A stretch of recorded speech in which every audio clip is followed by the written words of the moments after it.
In the faraway kingdom of Eketu, where the rivers sang and the trees whispered ancient songs, there lived a young cook named Toba. Toba wasn't just good at cooking.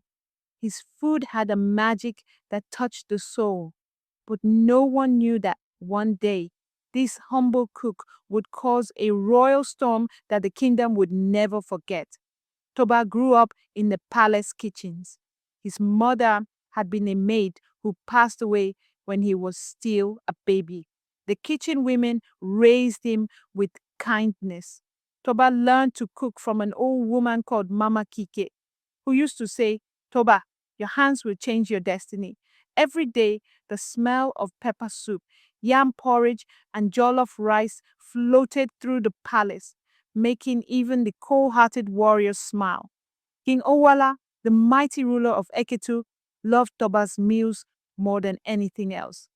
The king had three daughters: Adaura, the eldest, wise and proud; Ifunania, the second, sweet and soft-spoken; and Zara, the youngest, fiery and wild-hearted. The princesses would often sneak into the kitchen to taste Toba's cooking and tease him. He was shy, with a boyish smile that made their hearts flutter.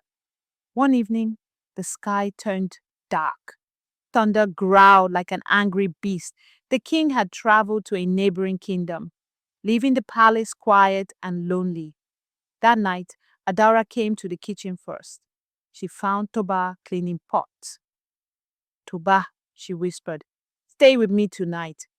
He hesitated, but her soft touch melted his resistance. Later, Ifunanya came, trembling in the rain. She, too, found warmth in Toba's arms. Then Zara, fearless and dripping wet, arrived. Without a word, she kissed him. The storm outside was nothing compared to the storm that raged in the palace that night. Weeks passed. Then, suddenly, all three princesses began feeling strange. The palace healer, Mama Tene, checked them and gasped. They are all with child. The palace was thrown into confusion. How could this happen? The king returned and was furious. Bring me the guilty man, he roared. Under pressure, the princesses confessed. Guards stormed the kitchen and dragged Toba before the king. Toba knelt, his head low. I'm sorry, Your Majesty. I never meant to dishonor your house. The elders reminded the king of an ancient law.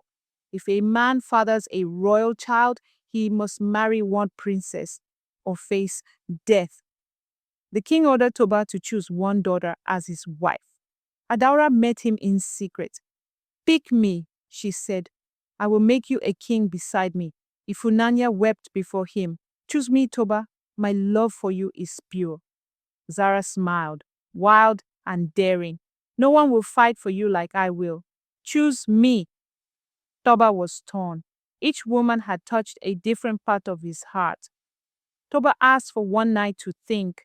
That night, he pulled out an old, broken necklace his mother had given him. It had a strange royal symbol. He remembered her last words, "You are of royal blood." He had never believed it, but now maybe it was true. The next morning, he stood before the king and the council.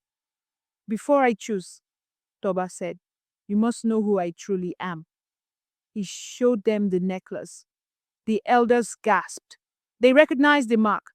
It belonged to the king's lost sister, who was thought to have died in exile. Toba was not a common cook. He was royal. The king staggered back. My sister's son?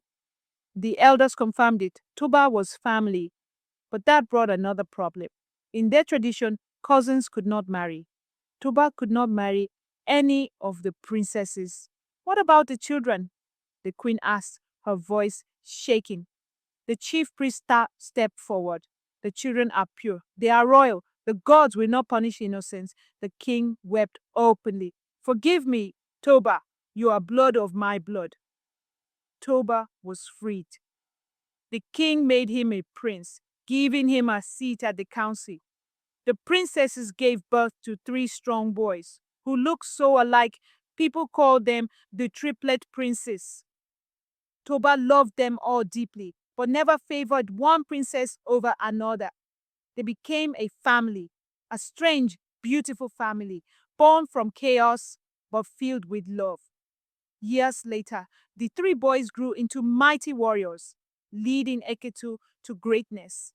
And Toba became known not just as a cook, but as the man who changed destiny. However, not all hearts healed easily. Some in the palace whispered behind closed doors. They said the princesses were ruined, that no nobleman would marry them now. A shadow grew over Adaura, Ifunanya, and Zara. In secret meetings, the king's enemies plotted to use this scandal to weaken him. A cook's blood will rule us, they sneered. Never! When the triplet princes turned 12, the king sent them on a journey. Prove to the people that you are not just royal by blood, but by strength and honor, he said. Each boy faced a great trial. They first fought a giant python that terrorized the farmers. The second crossed the burning desert to bring home sacred water. And the third healed a dying village chief with rare herbs. When they returned, carrying their victories, the people cheered. The whispers died down.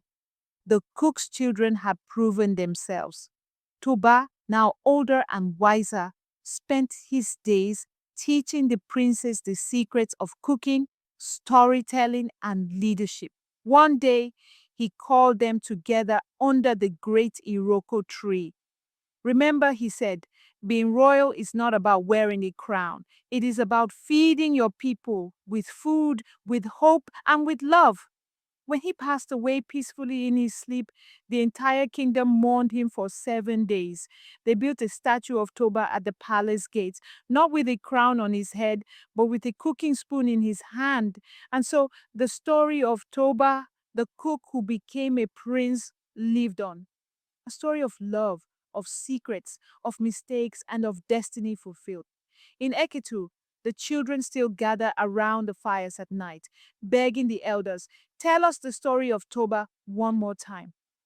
And the story, full of storm and sweetness, is told again and again, reminding all that sometimes greatness rises from the humblest of pots. Thank you for joining us on this powerful journey of love, scandal, and destiny. If Toba's rise from a humble cook to the man who reshaped a kingdom touched your heart, be sure to like, share, and subscribe for more stories.